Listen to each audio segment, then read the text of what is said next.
Saudações cinéfilas, como vocês estão? Eu sou Alex Gonçalves, editor do Cine Resenhas, e como parte da cobertura da 25ª Mostra de Cinema de Tiradentes, eu entrevistei o diretor e roteirista Rodrigo de Oliveira, cujo mais novo trabalho, Os Primeiros Soldados, esteve presente na programação da mostra. Aproveito para também dizer que ao fim deste vídeo relacionei o ícone de uma entrevista que eu também realizei com ele há quase 4 anos a respeito de todos os Paulos do mundo. Documentário sobre o Paulo José, que ele co-dirigiu e que também foi pauta nessa conversa que tivemos agora. É isso, se você gostou do conteúdo, se inscreva no canal e até a próxima atualização. Rodrigo, eu quero iniciar esta conversa com você sobre Os Primeiros Soldados, fazendo uma questão corriqueira a respeito de gênese do projeto. A epidemia do HIV/AIDS completou recentemente os seus 40 anos, mas acredito que esse projeto estava em processo de fermentação em suas mãos, talvez em 2016, quando tínhamos 35 anos de epidemia. Aí eu me pergunto muito se essa data ou se o acesso a algo muito particular de você com aquele período o motivou na criação de Os Primeiros Soldados. O que foi que o motivou para a criação desse projeto? A data que me tocou mais foi... Enfim, eu sempre me interessei por esse tema, assim, eu acho que, como homem gay, o HIV/AIDS faz parte da minha cabeça, da minha postura diária na vida, desde que eu entendi a minha sexualidade, assim, lá no final dos anos 90. E então eu sempre soube que eu queria fazer um filme que tocasse nesse assunto e que também cumprisse um pouco uma lacuna que existia assim, no cinema brasileiro, de filmes sobre esse tema, né? A gente tem aqui e ali alguns filmes que retratam personagens que vivem com HIV, mas a tematização muito... me parecia muito precário e também um pouco distante do que eu descobri ao longo da vida, enfim, lendo, pesquisando, conversando com pessoas que viviam com HIV. E aí a data que me marcou, na verdade, foi quando eu comecei a fazer uma pesquisa mais séria.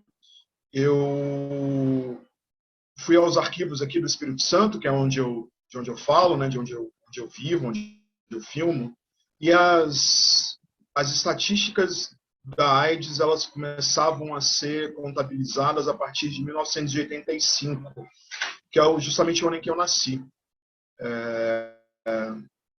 Quando eu sabia, e todo mundo sabia, que aqui no Espírito Santo pessoas tinham morrido em decorrência da AIDS pelo menos uns 2, 3 anos antes. Assim. Então, o primeiro impulso do projeto foi um pouco esse. Assim. Existe um período aí, mais ou menos de 82 a 85, que está completamente inviabilizado, invisibilizado, não só nas narrativas, como na própria estatística. Né? Eu acho que toda minoria tem sempre medo de virar estatística, e essas pessoas sequer estatística viraram, porque elas vieram antes das estatísticas começarem a ser contabilizadas. Então, o primeiro impulso do projeto foi um pouco esse. Assim. É um período que não tem... sobre o qual a gente não tem muitos dados, não tem muita informação. Na minha pesquisa, eu, claro, não conseguia conversar com pessoas, porque todas elas tinham morrido. Na maior parte dos casos, os parentes sequer sabiam do que tinham morrido, então eu consegui conversar com alguns médicos que estavam na linha de frente, só naquela época, assim, nesse período. E aí o filme surge, então, como a imaginação de quem seriam essas primeiras pessoas mesmo, sabe? Uhum. De como preencher esse imaginário que falta para a minha comunidade, certamente, mas que falta no mundo. Né? Essas pessoas foram apagadas historicamente. Assim. E aí o primeiro impulso do filme veio daí. Uhum. Eu tenho muita curiosidade de também saber em relação à construção dos seus personagens, porque aqui, embora você tenha feito um amplo trabalho de pesquisa, temos um roteiro original. Então, eu me pergunto como você, enfim, recolheu pedaços de várias figuras que foram verídicas para a construção desses personagens. Faço até a pergunta disso porque me parece que você até utiliza figuras que talvez nem vivenciaram aquele período ou que foram vítimas daquele período. E eu digo isso citando, por exemplo, a personagem da Renata Carvalho, que ela até, quando é apresentada ao filme, ela traz à tona uma fala que marcou muito a Luana Muniz, por exemplo. Então, eu tenho muita curiosidade de saber quais foram os dados, as peças que você foi recolhendo para a montagem desses personagens. Os três protagonistas, eles são, de fato, completamente ficcionais, mas eles têm traços de... não só de figuras, mas, assim, a história das pessoas LGBTQ, como ela não é inserida na história oficial, a gente, de alguma forma, também está um pouco deslocado do tempo, né? Porque uma coisa importante para se entender no tempo histórico é fazer parte da história. Assim. E como a gente está fora da história, de alguma forma, a gente também está um pouco fora do tempo. Assim. A Renata mesmo fala uma coisa que eu acho tocante e, ao mesmo tempo, eu não acho que o filme deveria... eu não acho que é um peso que o filme deveria carregar, mas eu acho que ele tem que carregar, que é o fato de que daqui a 20, 30, 40 anos as pessoas vão assistir Os Primeiros Soldados e saber que tinha uma travesti, que tinha uma pessoa preta, que tinha um diretor gay, que tinha atores gays e lésbicas, trans e pessoas positivas fazendo filme, fazendo um filme no Brasil, sabe? É muito dolorido ter que carregar isso, assim. Mas, ao mesmo tempo, isso nos libera para acessar o tempo histórico da maneira que a gente quiser, porque o nosso tempo é um pouco mais fluido. Assim. É isso. No caso da Renata, por exemplo, né, uma vez que travestis têm uma vida média de 35 anos no Brasil, há 35 anos, ou certamente muito mais, mas enfim, essa média não mudou, esses 35 anos de vida eles valem mais do que o tempo normal, a contagem normal, digamos, para outras pessoas. Assim. Em 35 anos se faz muito, se vive muito. E essa era a minha postura um pouco na hora de construir esses personagens. A gente vai colocar... a gente está fazendo um filme que se passa em 82, 83, a partir de uma consciência de 2022. Muito do que eu fui descobrindo na pesquisa sobre o que acontecia naquela época eram coisas que depois viriam a ser estabelecidas como a norma, sobretudo dentro da comunidade LGBTQ. Assim. As casas de cura, por exemplo, ou de acolhimento para pessoas que estavam vivendo com HIV, que eram comandadas por travestis, por mulheres trans, isso é uma coisa que, sei lá, aqui no Espírito Santo, pelo menos, a partir de 87, já começa a acontecer. E a gente falou, gente, se começa em 87, oficialmente, certamente em 82, 83, uma travesti vai se colocar como mãe dessas pessoas. Uma coisa, por exemplo, na definição dos três personagens, eu pensei muito no perfil que se consegue aproximar de quem eram essas pessoas que estavam morrendo nesses primeiros 3 anos da epidemia, que era o homem gay, branco, que vinha, que entrava em contato com o vírus no exterior e vinha para cá, portanto, de classe média alta, a travesti, a mulher trans, que trabalhava na noite, eventualmente na prostituição compulsória, e o homem negro, pobre, que vinha do interior e entrava em contato com o vírus, provavelmente numa das suas primeiras interações sexuais. Então, os três personagens, eles surgem na minha cabeça primeiro como perfis, e aí depois foi um trabalho de ir buscando na história da nossa comunidade as humanidades deles mesmos. Então, quando a Renata diz essa frase lá no começo do filme, né, é um pouco homenagem, mas é muito dizer essa frase pertence a todas as épocas em que toda travesti teve que lidar publicamente com uma agressão que ela sofreu. E isso vale para todos os personagens, assim, sabe? Quando o Humberto tem uma relação ali pesada com a mãe, de abandono do lar, de expulsão do lar, isso é para ele, mas isso é também para todos os meninos abandonados pelas mães quando saíram do armário, ou então quando descobriram que viviam vidas positivas.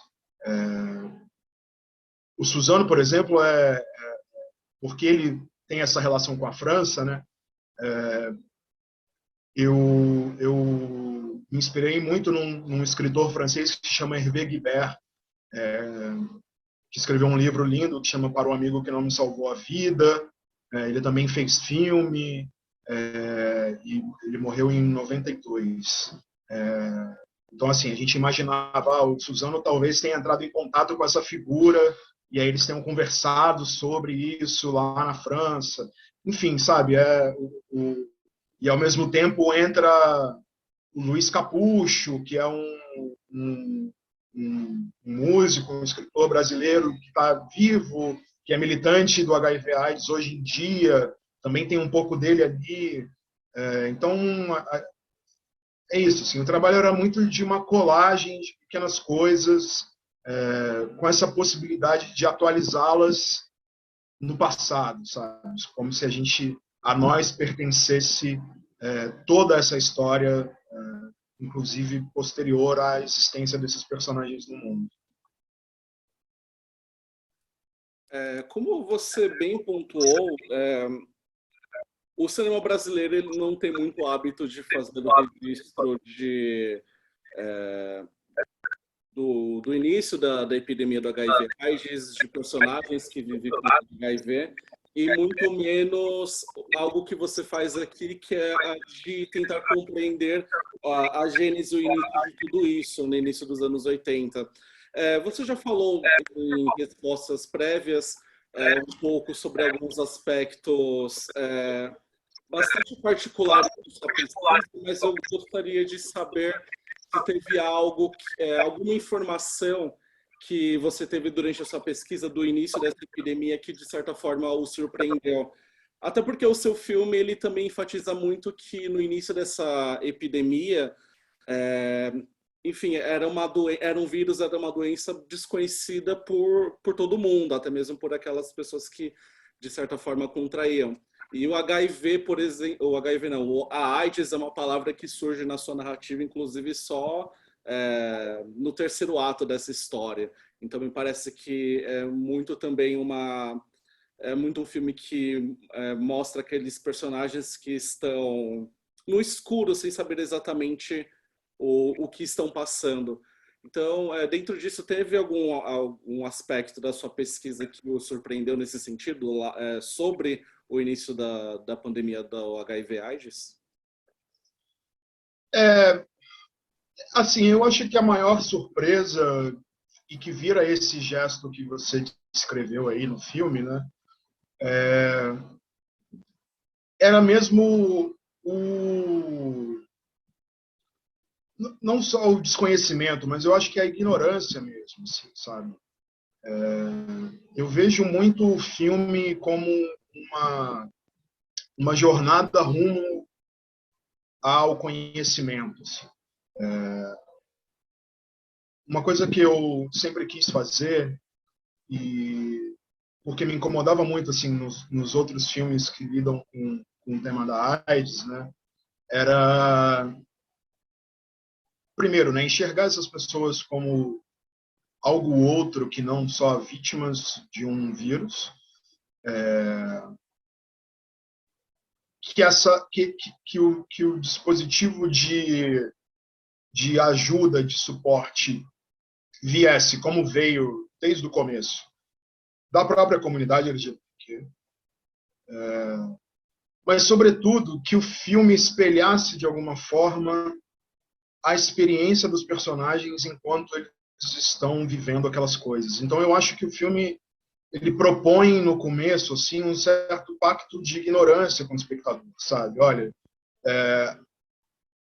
vamos, a despeito de tudo que você já ouviu falar, que você já viu em filmes, que você já conheceu, não só através, enfim, dos estudos, enfim, mas às vezes de experiências pessoais, uma coisa que acontece muito, tem acontecido muito na recepção desse filme, são pessoas que tiveram parentes e amigos vítimas da AIDS, que vêm então falar para mim assim, eu nunca imaginei que o meu tio, que o meu primo, que o meu vizinho tinha passado por aquilo. Vamos, vamos pegar isso tudo que a gente conhece, eu acho que conhece sobre a AIDS, e esquecer um pouco. Assim. E entender e enxergar essas pessoas como pessoas plenas de vida.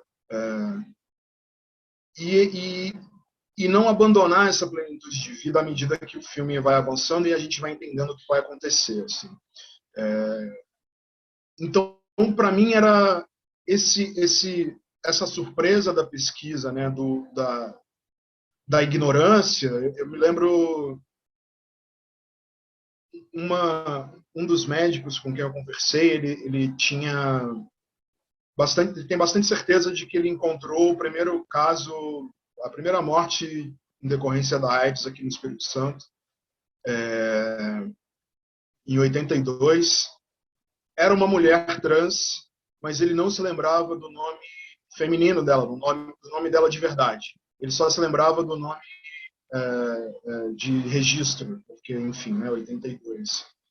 E aí eu fiquei pensando nisso, assim, e no final do filme, inclusive, o Suzano, quando ele está num ataque de raiva, a primeira coisa que ele fala contra a Rose é isso, assim, né?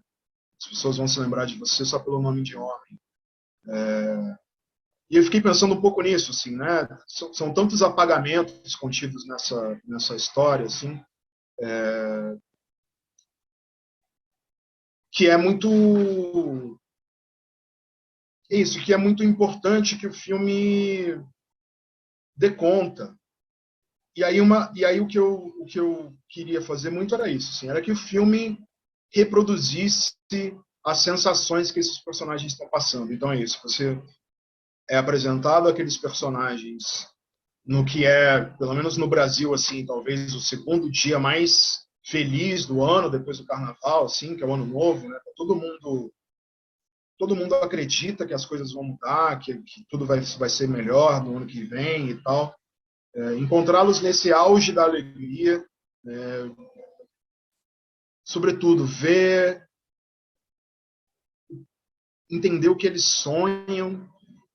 Isso é uma coisa que está completamente apagada das narrativas tradicionais da AIDS, porque elas, como se supõem a morte certa,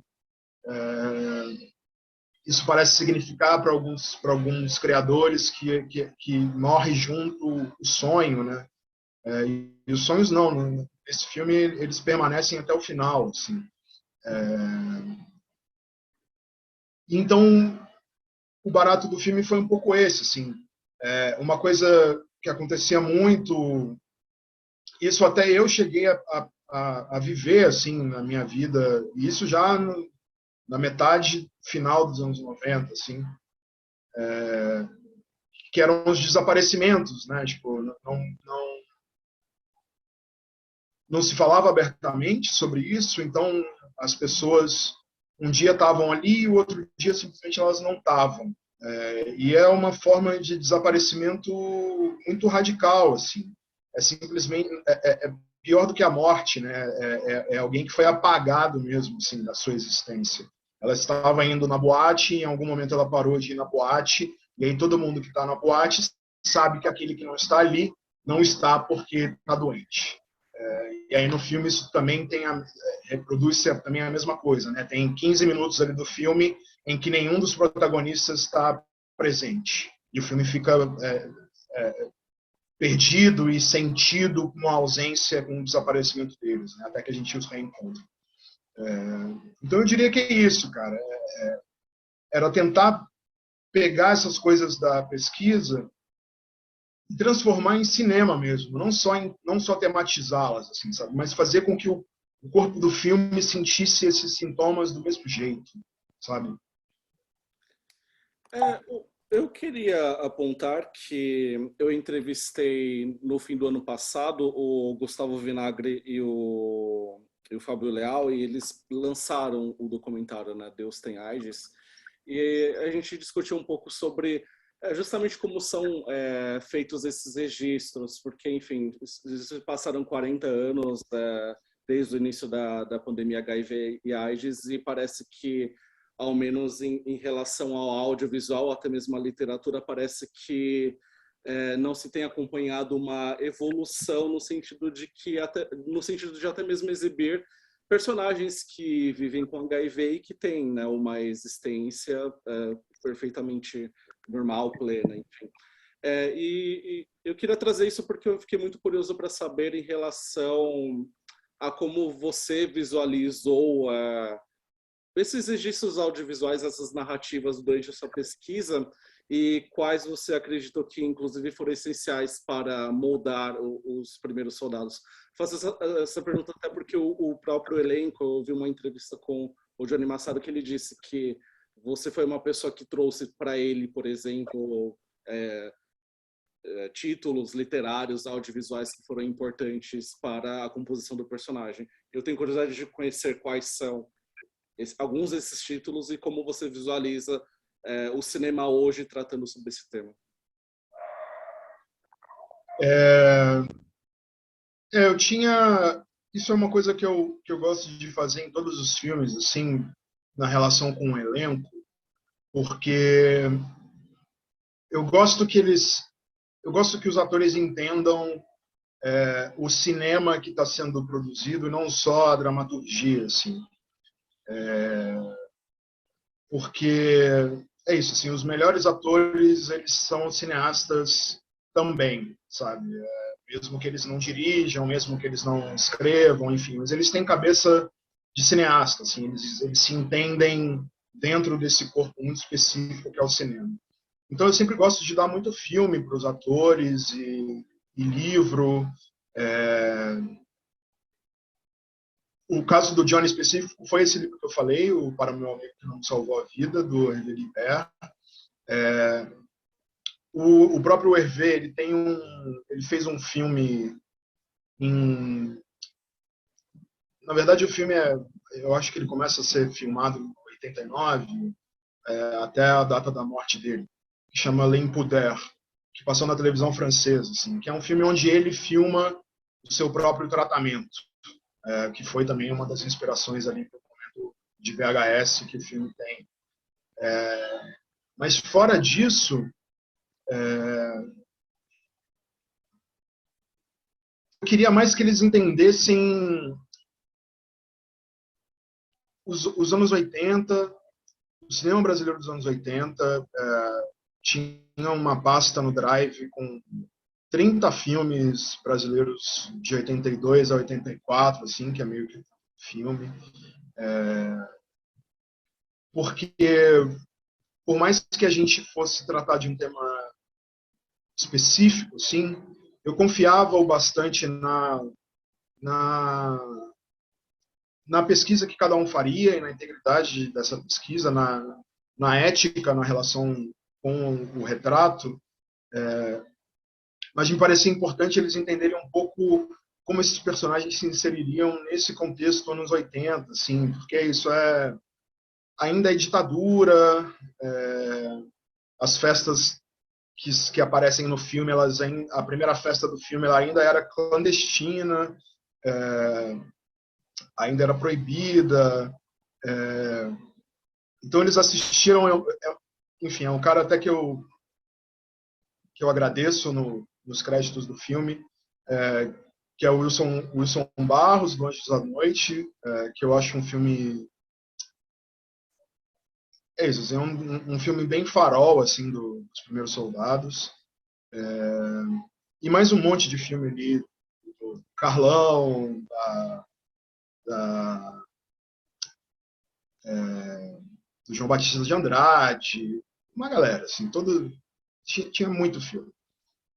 E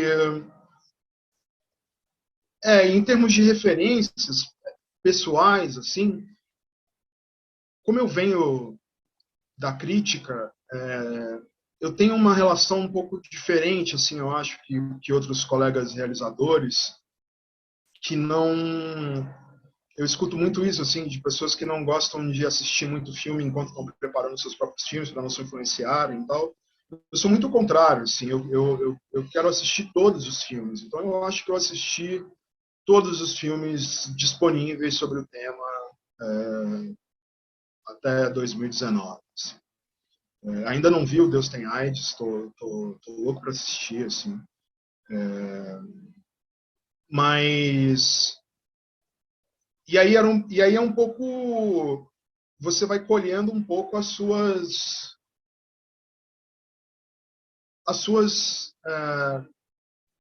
vai reconhecendo um pouco as suas obsessões nas obsessões dos outros, assim. Então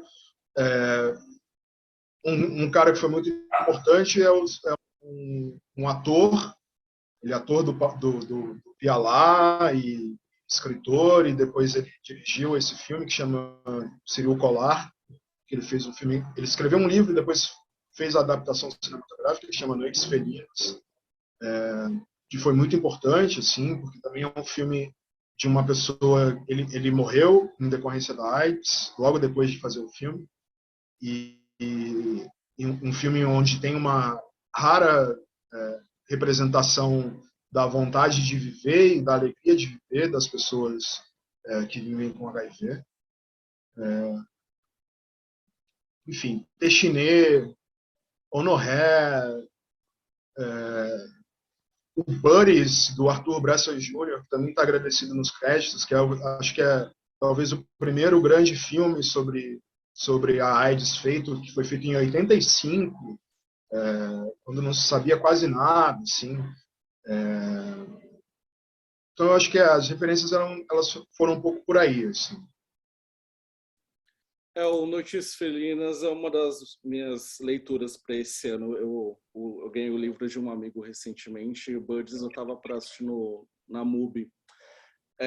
Rodrigo, antes de me despedir, eu só quero fazer mais uma questão. Ele já não é muito ligado aos Primeiros Soldados. É que eu rememorei que eu entrevistei há quase 4 anos, quando você lançava Todos os Paulos do Mundo.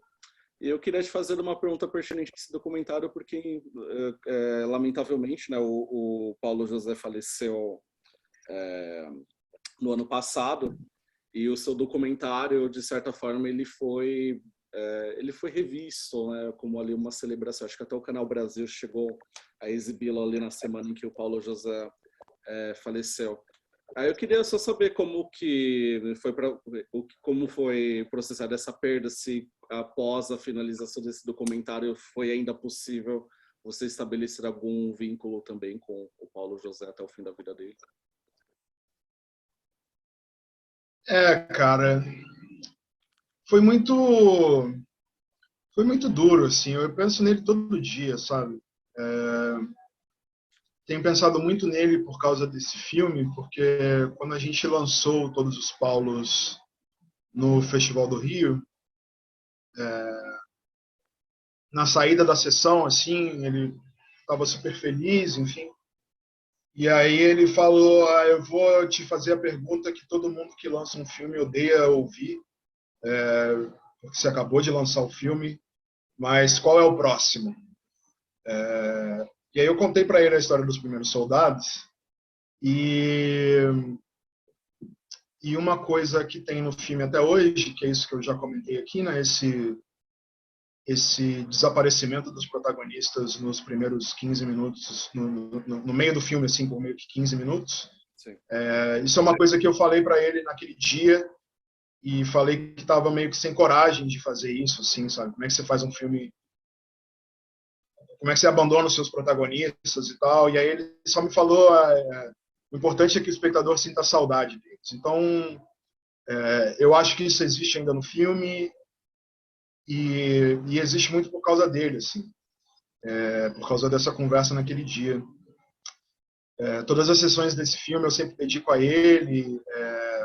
O Todos os Paulos foi um filme que eu mostrei para todos os atores, porque eu acho, dos Primeiros Soldados, porque eu acho que é isso, assim, eu acho que todo ator tem que assistir aquele filme, independente, não é porque eu fiz, é porque é o Paulo José falando tudo.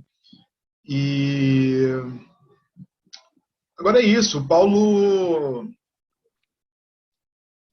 na morte do Paulo, ficou muito evidente o quanto de legado ele tinha deixado, assim.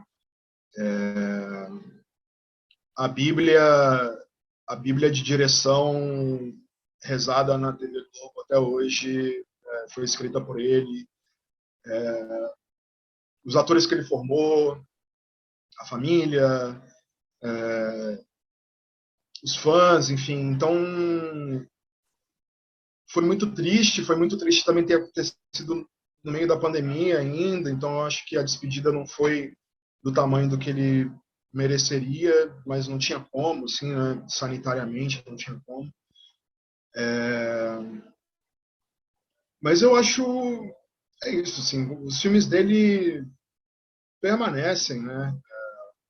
Tá passando Macunaíma em Nova York essa semana, assim.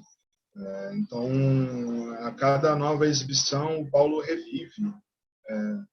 Novas plateias vão se tocar pelo trabalho dele, e eu acho ótimo que o Todos os Paulos seja reprisado, porque é um ótimo teaser do que a carreira completa dele pode oferecer para todo mundo. Assim, e é isso, eu vou continuar fazendo filmes, todos os filmes que eu fizer o resto da minha vida, eles vão ser sempre dedicados ao Paulo.